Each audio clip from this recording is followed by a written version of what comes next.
અમારા વિપુલભાઈ રાહુલભાઈને આમંત્રણને માં રાખી અહીંયા પધાર્યા છીએ. હવે મારી કોઠાણીમાં હડકભાઈને યાદ કરવાની થાય. જેને જેને વગરી કરી હશે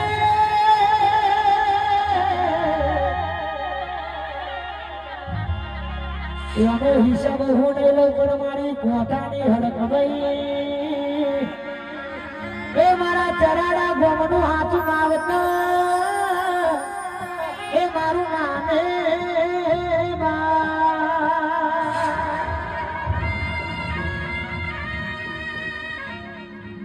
આ જીવ તલવલ થાય ગયા